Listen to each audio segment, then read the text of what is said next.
স্বাগত ডিবিসি সংবাদে। আপনাদের সাথে আছি আমি সঙ্গীতা ইসলাম। সংগঠিত অপরাধে সাজা যদি 7 বা 5 বছরের কম হয় তবে মামলার পরিবর্তে সালিশের পথে হাঁটতে চায় সরকার। দণ্ডবিধিতে যুক্ত করতে চায় প্লি বার্গেইন অ্যাক্ট। আইন মন্ত্রণালয়ের এমন উদ্যোগের বিষয়ে আইনজ্ঞরা বলছেন, দ্রুত অভিযোগ নিষ্পত্তির সুযোগ থাকলেও অপরাধীর সঙ্গে আপোষ হলে বাড়বে অপরাধ, ভেঙে পড়বে সামাজিক শৃঙ্খলা, তৈরি হবে বিচার বিভাগের ওপর অনাস্থা। তাই দণ্ডবিধি সংশোধনে সতর্ক ও দূরদর্শী হবার পরামর্শ বিশিষ্টজনদের। প্লি বার্গেইন অ্যাক্ট যুক্তরাজ্য সহ উন্নত দেশগুলোতে থাকা এই আইনে অপরাধী দোষ স্বীকার করলে কম হয় সাজা। সম্প্রতি রাজধানীতে এক মতবিনিময়ে কোড অফ ক্রিমিনাল প্রসিডিওর সংশোধিত অর্ডিন্যান্স 2025-এর প্রাথমিক খসড়ায় প্লি বার্গেইন অ্যাক্ট দণ্ডবিধিতে যুক্ত করার ভাবনার কথা জানান আইন উপদেষ্টা। আমরা মামলার চাপ কমানোর জন্য যতগুলো পদক্ষেপ নেওয়ার চেষ্টা করব। প্রস্তাবিত খসড়ায় বলা হয় কম সাজার অপরাধে সালিসি নিষ্পত্তির কথা। অপরাধ স্বীকার করলে অপরাধী মামলা থেকে অব্যাহতি পেতে পারেন, তবে দিতে হবে ক্ষতিপূরণ। বাংলাদেশে যে উদ্যোগটি নেওয়া হচ্ছে সেই উদ্যোগটিতে আমি সমর্থন করি এই অর্থে, মামলা শুরুতেই যদি সে গিলটি প্লি করে তাহলে কোর্টের টাকা বাঁচবে, সময় বাঁচবে, দুই পক্ষের এতে সাশ্রয় হবে। ইভেন সৌদি আরবেও তো এই যে ব্লাড মানি বলে, ব্লাড মানির মাধ্যমেও নিষ্কৃতি পাওয়ার ব্যবস্থা হয়। তবে সাজা কমা বা বিচার থেকে অব্যাহতি পাওয়ার বিধান জনমনে ভুল বার্তা দিতে পারে বলে শঙ্কা আইন বিশেষজ্ঞদের। এই প্লি বার্গেনিংটা কার্যকর হবে 7 বছরের নিচে কোনো যদি সাজা কোনো বিধান থাকে তাহলে সেই আইনের ক্ষেত্রে। আমি বলেছি এটা একটা ডেঞ্জারাস প্রপোজিশন, এটা একটা ভয়াবহ জিনিস। 7 বছর পর্যন্ত সাজা একটা মানুষকে মারলেও হতে পারে, একটা মানুষকে। তো একজন ব্যক্তিকে যখন আঘাত করে কোনো ফৌজদার অপরাধ করবে না, তার সঙ্গে সমঝোতা করতে বলবেন, সেখানে ম্যাজিস্ট্রেট থাকবে, দুই প্রতিপক্ষ থাকবে, তার মানে কি এটা একটা অসৎ চর্চার মতো তৈরি হবে।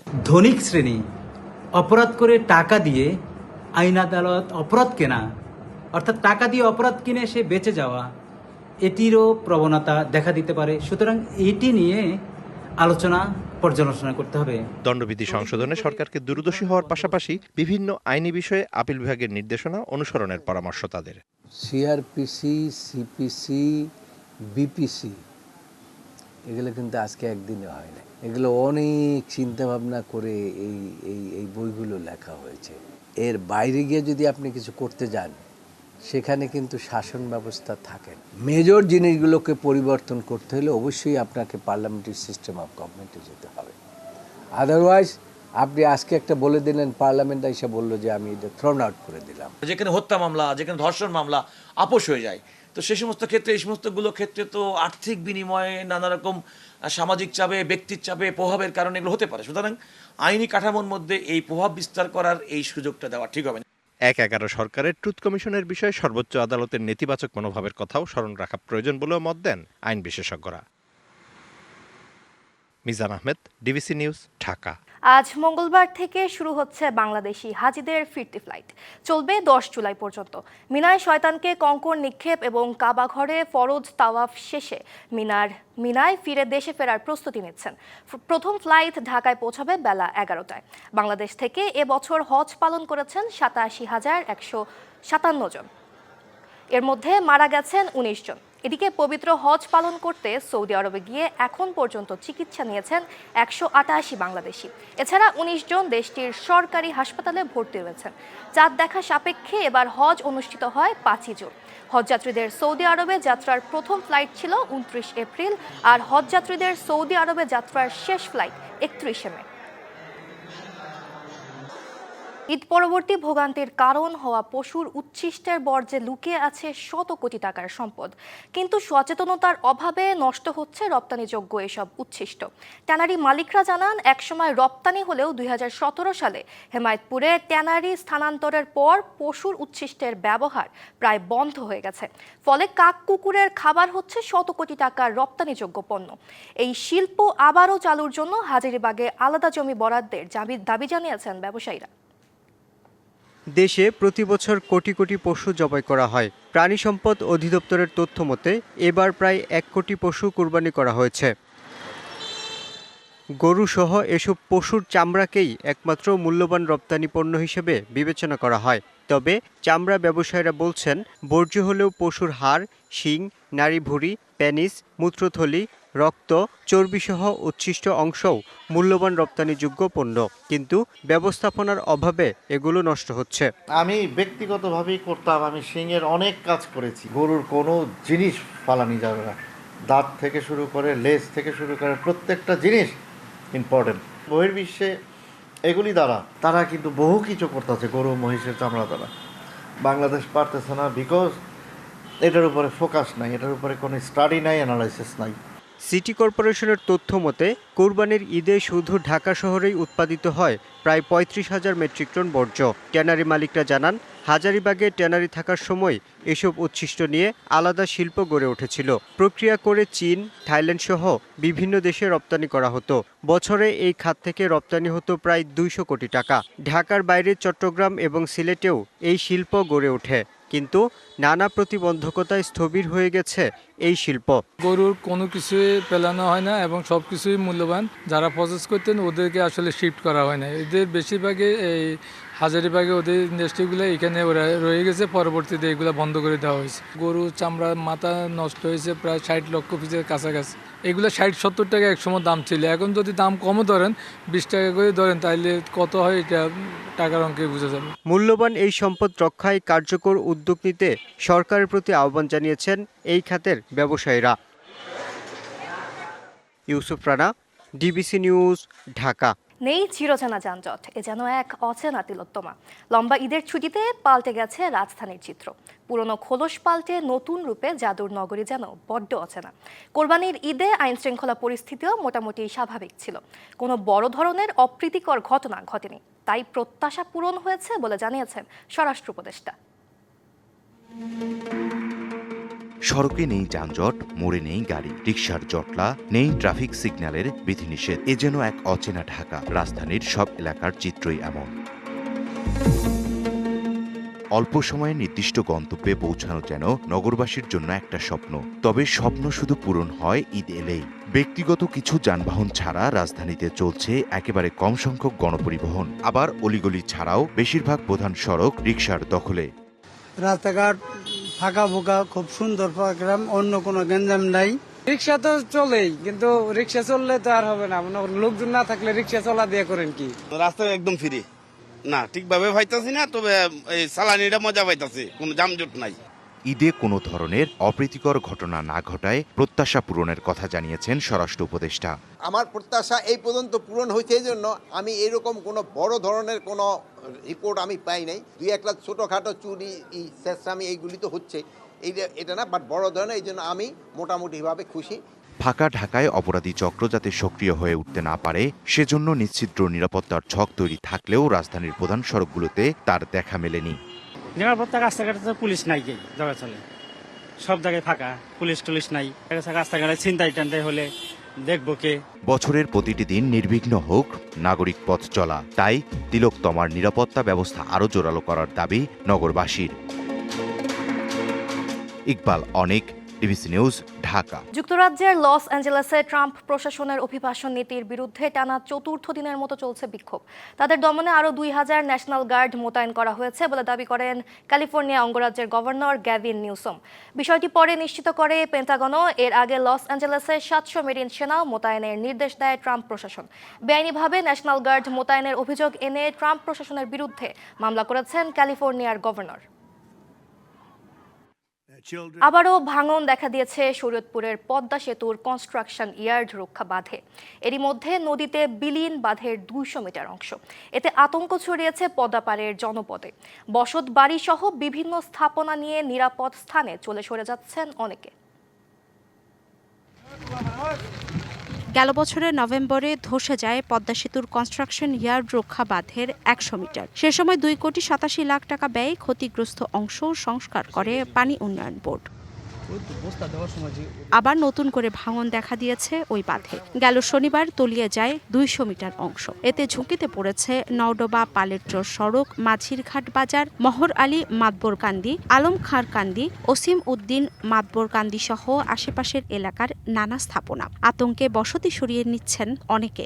বাজারের দোকানপাট অন্তত ২-১০০ দোকান বাড়িঘর লইয়া সব বিল্ডিং মেরে দিতেছে নদীতে। দুরুম দুরুম করে পরিয়া ঘর দুয়ার এখন নিয়ে গেছে, ওখানে 3 হান আমরা সরাইতেছে, পাবলিক ওখানে নিয়ে দিতেছে দেখেছি, নাহলে তো আমরা ঘর দুয়ার নিয়ে যাইতে পারি না কোনো।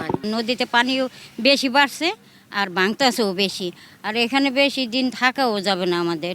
পদ্মার ভাঙনে এরই মধ্যে ঘর হারিয়েছে নওডোবা ইউনিয়নের 400-র বেশি পরিবার। ক্ষয়ক্ষতি এড়াতে দাবি উঠেছে স্থায়ী বাঁধ নির্মাণের।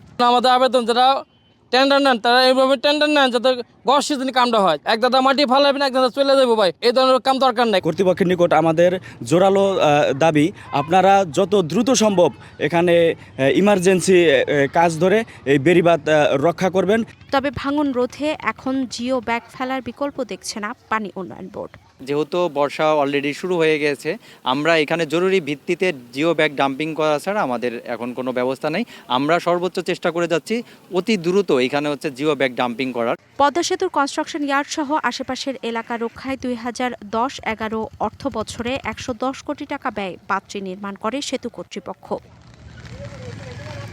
DBC news desk. কুড়িগ্রামে টানা বর্ষণ আর উজানের ঢলে নদ নদীর পানি বাড়ছে। জেলার কয়েকটি স্থানে ভাঙন তীব্র আকার ধারণ করেছে। ব্রহ্মপুত্র, ধরলা, দুধকুমার সহ কয়েকটি নদ নদীর পাড়ের মানুষ খোলা আকাশের নিচে বাস করছে। কিছু জরুরি কাজের অনুমতি মেলায় ভাঙন প্রতিরোধ দ্রুতই কাজ করা হবে বলে জানাচ্ছে পানি উন্নয়ন বোর্ড। কুড়িগ্রামে ব্রহ্মপুত্র, ধরলা ও দুধকুমার নদীর 55 কিলোমিটার এলাকায় পানি উন্নয়ন বোর্ডের কাজ চললেও বর্ষণ আর উজানের ঢলে ভাঙন তীব্র আকার ধারণ করেছে। জেলার উলিপুর উপজেলার বেগমগঞ্জ, রাজাহাট উপজেলার গতিয়াসাম, রৌমারী উপজেলার হবিগঞ্জ বাজার, সুখের বাতিরচর সহ বেশ কয়েকটি এলাকায় ভাঙন দেখা গিয়েছে। ভাঙনের শিকার মানুষ বসতবাড়ি ও আসবাবপত্র অন্যত্র সরিয়ে নিলেও স্থায়ী বাসস্থানের ব্যবস্থা না থাকায় পড়েছেন দুশ্চিন্তায়। ঘর তোলার মতো জায়গা নাই, গাছের নিচে আমরা আশ্রয় নিতেছি, ছেলে সন্তানগুলো লেখাপড়া করবে এই ব্যবস্থা নাই, থাকার কোনো জায়গা নাই। এইটুক জায়গার মধ্যে এই যে কুচিমিদের ছাবড়াটা তুলে আসি, জমি ছিল সে সব ভাঙ্গা গেছে, এখন ঘর তোলার মতো কোনো জায়গা নাই। সরকার যদি কিছু সাহায্য করে আমাদের, তাহলে একটু আমরা বাঁচবো। দুর্গতদের অভিযোগ, সম্পদ রক্ষায় বিভিন্ন দপ্তরে যোগাযোগ করেও ফল মিলছে না। এই ভাঙন রোধের জন্য আমি সরকারের বিভিন্ন দপ্তরে গেছি, পানি উন্নয়ন বোর্ড, জেলা প্রশাসকের কাছে, ইউনোর কাছে, কোনো ব্যবস্থা নেই। এই অবস্থায় ভাঙন তীব্র আকার ধারণ করেছে জানিয়ে প্রতিরোধে কাজ করা হচ্ছে, এমনটাই বলছে পানি উন্নয়ন বোর্ড। বাজেট চাহিদা প্রেরণ করেছি ভাঙনের তথ্য ছবি সহ। এর মধ্যে কিছু কিছু জায়গায় আমরা জরুরি কাজের অনুমোদন পেয়েছি, যেগুলো খুব শীঘ্রই শুরু হবে। এর বাইরেও ধাপে ধাপে আমরা জরুরি কার্যক্রমের মাধ্যমে সেই ভাঙনগুলো রোধ করব। দ্রুত ভাঙন প্রতিরোধে কার্যকর ব্যবস্থা নেবে কর্তৃপক্ষ, দাবি এলাকাবাসীর। DBC news desk. সুনামগঞ্জের তাহিরপুরে পর্যটন এলাকায় উচ্চমাত্রার গান বাজনায় ক্ষতিগ্রস্ত হচ্ছে হাওরের জীববৈচিত্র্য। ঈদের ছুটিতে শত শত নৌকায় চলা শব্দে অতিষ্ঠ স্থানীয়রা। পর্যটন সংশ্লিষ্টরা বলছেন প্রশাসনের নীরবতায় এমন পরিস্থিতি। এদিকে হাউসবোটে স্বাভাবিক মাত্রার চেয়ে বেশি শব্দে গান বাজনা নিষিদ্ধ ঘোষণা করেছে উপজেলা প্রশাসন। এটি ট্যাকেরঘাট শহীদ সিরাজ লেক এলাকা। দিনে দুপুরে নৌকায় জেনারেটর চালিয়ে সাউন্ড বক্সে উচ্চ স্বরে বাজানো হচ্ছে গান, আর এর সাথে তরুণদের এমন উচ্ছ্বাসে কেঁপে উঠছে আশেপাশের এলাকা। আমি বক্স নিয়ে আইছি বাজার থেকে, তারপরে এরা সবাই আইছে, আনন্দ ফুর্তি করতেছে, মানে অনুষ্ঠান সুন্দর হইতেছে। শুধু এ নৌকায় নয়, ঈদের ছুটিতে বিনোদনের জন্য আসা শত শত নৌকায় বাজছে সাউন্ড বক্স। এতে টাঙ্গুয়ার সহ আশপাশের হাওরের পাখি এবং জলজ প্রাণীদের প্রজনন এবং বসবাসে বিঘ্ন ঘটছে। দিনে রাতে উচ্চ শব্দের গান বাজনায় অতিষ্ঠ এলাকাবাসীও। তারা বলছেন এমন শব্দে শিক্ষার্থীদের পড়াশোনা সহ ব্যাহত হচ্ছে স্বাভাবিক কার্যক্রম। তারা পরীক্ষায় প্রস্তুতি নিতে পারছে না শুধুমাত্র এই ভীষণ আওয়াজের কারণে। পর্যটকরা আসবেন, বেড়াবেন, কিন্তু পরিবেশ যেন আমার অক্ষত থাকে, মানুষের যেন ঘুম হারাম না হয়। এখানে শব্দ দূষণ হচ্ছে, বাচ্চাদের পড়াশোনার জন্য খুবই ক্ষতি হচ্ছে। তাদের খাবারের বিভিন্ন উপকরণ বা যে বর্জ্য আছে এগুলো কিন্তু আমাদের নদীতে ফেলাইতেছে। এ নিয়ে প্রশাসনের নিরাপত্তাকেই দুষছেন পর্যটন সংশ্লিষ্টরা। এটা তো আমার দায়িত্ব না, এটা আইন প্রশাসনের দায়িত্ব। তো আইন প্রশাসন যে সময় স্পিকার বাজে, এই সময় আইন প্রশাসনের লোক আসে নাই। এই এলাকার মানুষ রাত্রেও ঘুমাইতে পারে না, দিনের বেলাও বাচ্চা কাচ্চা লেখাপড়া করতে পারে না। শুধু স্পিকারের কারণে। পর্যটকদের নিরাপত্তায় টহল কার্যক্রমের পাশাপাশি উচ্চ শব্দে গান বাজালে সতর্ক করছে পুলিশ। আমরা সবসময় এখানে টহল রাখি, যখন দেখি যে কোনো নৌকায় উচ্চস্বরে গান বাজানো হচ্ছে তাদেরকে আমরা ওয়ার্নিং দিই এবং আইনের আওতায় আনার চেষ্টা করি। এটা যদি বন্ধ না হয় আমরা আরও পরবর্তীতে অন্য ব্যবস্থা নিব।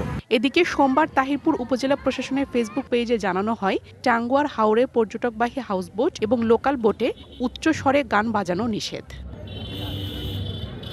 DBC news desk. কক্সবাজারের রোহিঙ্গা ক্যাম্পে দুটি আন্তর্জাতিক সংস্থার অর্থায়নে পরিচালিত শিক্ষা কার্যক্রম অনির্দিষ্টকালের জন্য বন্ধের ঘোষণায় 2,30,000-এর বেশি রোহিঙ্গা শিশুর ভবিষ্যৎ। এরই মধ্যে ছাঁটাই করা হয়েছে 1,000-এরও বেশি শিক্ষককে। চাকরি হারানোর সংখ্যায় আরও প্রায় 3,000 জন। এদিকে ন্যায্যতার ভিত্তিতে সমাধানের কথা বলছে শরণার্থী ত্রাণ ও প্রত্যাবাসন কমিশন। তহবিল সংকটে 1,200 স্বেচ্ছাসেবক শিক্ষককে ছাঁটাইয়ের পর এবার কক্সবাজারের উখিয়া ও টেকনাফে রোহিঙ্গা ক্যাম্পে বন্ধ হয়ে গেছে ইউনিসেফ ও সেভ দ্য চিলড্রেনের অর্থায়নে পরিচালিত শিক্ষা কার্যক্রম। এতে লেখাপড়া বন্ধ হয়ে গেছে 2.25 লাখেরও বেশি রোহিঙ্গা শিশুর। তো শিক্ষা প্রতিষ্ঠান যদি চালু না থাকে 4 লক্ষ বাচ্চা ক্ষতিগ্রস্ত হবে। স্থানীয় শিক্ষক তাদেরকেও অনেকটা ইনডাইরেক্টলি বলা হয়েছে, তারাও আর বেতন পাচ্ছে না। ক্যাম্পের প্রায় 4 লাখ রোহিঙ্গা শিশুর শিক্ষায় নিয়োজিত 8,000 স্বেচ্ছাসেবক শিক্ষকের মধ্যে 4,000ই স্থানীয়। অর্থ সংকটে স্থানীয়রা ছাঁটাই হলেও রোহিঙ্গা শিক্ষকরা বহাল থাকায় তৈরি হয়েছে অসন্তোষ। ইংলিশ যদি বাদ দিয়ে দেন তাহলে ন্যাশনাল আমাদের ইন্টারন্যাশনাল হচ্ছে ল্যাঙ্গুয়েজ হচ্ছে ইংলিশ, তাহলে তারা কি শিখবে? আমরা যখন এটা প্রতিবাদ করি এটা তাদের সহ্য হয় না, যার ফলশ্রুতিতে হচ্ছে আজকে এই ধরনের টিচার ছাঁটাই কর্মসূচি তারা হাতে নিয়েছে এবং ছাঁটাই করেছে। লেখাপড়া বন্ধ হয়ে গেলে অপরাধে জড়িয়ে পড়ার শঙ্কা অভিভাবক ও রোহিঙ্গা নেতাদের। এতিনা স্কুল পরিবার জেলাম আর স্কুল পরিবার হারি আর বেশি কষ্ট হয়। আর তখন চিন্তা গিয়ে দেখি আর বেশি শান্তি পারে আর বাবা আচ্ছা এলাম না ভাইব ইন্ডিয়া শিক্ষা নতাহলে রোহিঙ্গা মন তো যায় আরে কুলে ব্যাগুলো সন্তারাস হাত যায় আরে সন্তারাস বনি যাবে শিক্ষা তার আমার দিলে। এই সংকটের জেরে সামাজিক অস্থিরতা বাড়বে এমন শঙ্কা স্থানীয়দের। রোহিঙ্গা ত্রাণ ও প্রত্যাবাসন কমিশন জানিয়েছে ন্যায্যতার ভিত্তিতে চলছে সমাধানের চেষ্টা। আইদার আপনার ফান্ড আসলে তাদেরকে রিইনস্টিট করা হবে, আর নতুবা কার্যক্রম বন্ধ থাকবে। আমরা ন্যায্যতার কথা বলছি, যাতে কারো প্রতি কোনো বৈষম্য না হয়। রোহিঙ্গা শিশুদের শিক্ষা জীবনের অনিশ্চয়তা আর চাকরি হারানো স্থানীয় শিক্ষকদের ক্ষোভ মিলে অস্থির হয়ে উঠছে পরিস্থিতি। সংশ্লিষ্টরা বলছেন, দ্রুত সমাধান না এলে আরও জটিল হতে পারে পরিস্থিতি। DBC news desk. কুষ্টিয়ায় চলতি বড় মৌসুমে ধান ও চাল কেনার লক্ষ্যমাত্রা পূরণ হওয়া নিয়ে তৈরি হয়েছে শঙ্কা। কৃষি বিভাগের কঠিন শর্তের কারণে গোডাউনে ধান চাল দিতে অনীহা কৃষকের। এই সুযোগে কৃষকদের কাছ থেকে কম দামে ধান কিনে চাল প্রস্তুত করে সরকারি গোডাউনে সরবরাহ করে লাভ করছেন মিলাররা। সারি সারি চাল বোঝাই ট্রাক, মিলারদের সরবরাহ করা এসব চাল শ্রমিকরা আনলোড করছেন। এটি কুষ্টিয়া সদর উপজেলার জগদি খাদ্য গুদামের চিত্র। এখন পর্যন্ত সংগ্রহ হয়েছে লক্ষ্যমাত্রার 61%। কৃষকের তালিকা পেলেও এ পর্যন্ত এই গোডাউনে আসেনি কোনো ধান। আমরা 20 মণ ধান হবে মার্কেটে নগদ এনেছি ফেলবো, ওখানে নিয়ে ওই গোডাউনে নাতি হবে, গোডাউনে গেলে ওই দাম নিতে হবে, আমার অফিসে নিতে হবে, ওখানে আমার ব্যাংকে নিতে হবে, এত ঝামেলা ওরা করতে চায় না। গোডাউনে ধান চাল দিতে অনীহার ব্যাখ্যা দিলেন কৃষকরা। যাতায়াত খরচ একটা আছে এবং ধানটা চিটা বলে গণ্য করা হয়, অনেক সময় ভেজা বলে আপত্তি করে এবং দামে আমরা আসলে সচ্ছলতাটা সেরকমের পাই না। তালিকা থাকলে হাট করে সুগম নিতে হয় না, আসলে ধান ভরে যাচ্ছে। যদিও মিল মালিকরা বলছেন, সরকারি গোডাউনে কৃষকের ধান কিনে চাল সরবরাহ করে কেজিতে লাভ করেন 2 থেকে 3 টাকা। যারা প্রতিনিয়ত ধান কিনে চাউল করে তাদের লাভ হচ্ছে 1.5 টাকা, আর যারা একটু টাকা পয়সা যাদের হাতে আছে তারা আগে ধান কিনে ফেলছে তাদের 2 টাকা লাভ হচ্ছে। এমন পরিস্থিতিতে কৃষকদের মাঝে সচেতনতা বাড়াতে তৎপর খাদ্য বিভাগ। যে কোনো কৃষক যদি ধান দিতে চায় তারা মোবাইলে যোগাযোগ করলে আমরা তাদেরকে স্যাম্পলটা টেস্ট করাই দিই এবং তখন কিন্তু আমরা কিছু তাদেরকে অ্যাডভাইস দিই, সাজেশন দিই, প্রক্রিয়াও বলে দিই যে আপনি এখানে আপনার এই ধানটা এটা ভালো আছে তার নিয়ে আসেন। আরও প্রচারণা বাড়ানো যেতে পারে, তাহলে হয়তো সবাই জানবো। জেলায় এবার ধান সংগ্রহের লক্ষ্যমাত্রা 2500 মেট্রিক টন। 31শে আগস্ট শেষ হবে সংগ্রহ অভিযান। DBC news desk. মেঘালয় থেকে নেমে আসা স্বচ্ছ জলরাশি, সাথে ধবল পাথর আর দিগন্তচোরা সবুজের সমারোহ। এমন মোহনীয় সৌন্দর্যের তীর্থভূমি সিলেটের সাদা পাথর। ঈদ কিংবা যে কোনো উৎসবে প্রকৃতিপ্রেমীদের আকর্ষণের কেন্দ্রবিন্দু হয়ে ওঠে এই পর্যটন স্পটটি, যেখানে এসে স্বচ্ছ শীতল জলে অবগাহনে মানুষ নিমিষেই ভুলে যাচ্ছেন ইট পাথরের গদ বাঁধা সকল জীবনের ক্লান্তি। একটা সময় ছিল ভোলাগঞ্জ থেকে পাথর উত্তোলন করে এই এলাকাকে ইন্ডাস্ট্রিয়াল ব্রাউন ল্যান্ড হিসেবে আখ্যা দেয়া হতো। শত বছরের পথ মারিয়ে এখনো যেন এই রূপকথার গল্পের শেষ মেলে না। দুচোখ মেললেই হাতছানি দেয় মেঘের কোলে প্রকাণ্ড মেঘালয়ের হেলান। আর মেঘালয়ের সেই পাহাড়ের গা বেয়ে নেমে আসা পাথরের স্তূপে স্বচ্ছ জলের খেলা। বাংলাদেশের এই অপরূপ ভূস্বর্গটুকুর নাম সাদা পাথর। একটু ছুটির ফাঁকে যা হয়ে ওঠে পর্যটকদের তীর্থভূমি। বাবা মার সাথে ঘুরতে এসেছি সাদা পাথরে। পাথরে এখানে আসছি আমার পরিবারকে নিয়ে, আর অনেক ভালো লাগতেছে। এত সুন্দর পরিবেশ এর আগে আর কখনোই আসা হয় নাই। প্রকৃতিকন্যা সিলেটের বৈচিত্র্যময় রূপ খুব সহজেই আকর্ষণ করে। পাহাড়, নদী কিংবা বিস্তীর্ণ হাওরের স্বাদ নিতে তাই দূর দূরান্ত থেকে ছুটে আসেন ভ্রমণ পিপাসুরা। নৌকা দিয়ে আসতেছিলাম ঘাট থেকে, আসলে নয়নাভিরাম সে দৃশ্য। আপনি যখন শীতল পানির ইয়াতে আসবেন, ছোঁয়ায় আসবেন, তখন দেখবেন যে আপনার সম্পূর্ণ শরীরটাই এক নিমিষেই আপনার সব ক্লান্তি দূর করে দেয়। এখানে একটু নারী দর্শনার্থীদের জন্য চেঞ্জেস, ওয়াশরুম প্লাস বিশুদ্ধ খাবার পানি এবং অন্য খাবারের ব্যবস্থাটা একটু থাকার দরকার। কখনো পাথরের রাজ্যে ছুটে চলা, কখনো নৌকা ভ্রমণ বাড়তি আনন্দের উপলক্ষ এনে দেয় অতিথিদের। 1700 শতাব্দীর মাঝামাঝি সময়ে ভিনদেশিরা এই স্থানকে বলতো ইডেন গার্ডেন অফ প্যারাডাইস। সত্যিই তাই, কবিগুরুও সিলেটের রূপে মুগ্ধ হয়ে বলেছিলেন সুন্দরী শ্রীভূমি। সাদা পাথরে মেঘালয় থেকে নেমে আসা স্বচ্ছ জলরাশি, তার সাথে সাদা পাথরের জলকেলি দেখে সাধারণ মানুষ খুবই মুগ্ধ হন। সারাটা বছর এখানে ছুটে আসেন প্রকৃতিপ্রেমীরা। পর্যটন ব্যবস্থা আরেকটু ঢেলে সাজানো এবং প্রকৃতিকে রক্ষা করে পর্যটন অবকাঠামো তৈরির তাগাদা জানিয়েছেন ব্যবসায়ী সহ সংশ্লিষ্টরা। প্রত্যুষ তালুকদার, ডিবিসি নিউজ, সাদা পাথর, সিলেট। ডিবিসি দেশের সংবাদে এই ছিল এখনকার মতো। ডিবিসি নিউজের সংবাদগুলো পড়তে ভিজিট করুন dbcnews.tv আর ভিজিট করুন ডিবিসি নিউজের ফেসবুক পেজ এবং ইউটিউব চ্যানেল। সঙ্গেই থাকুন।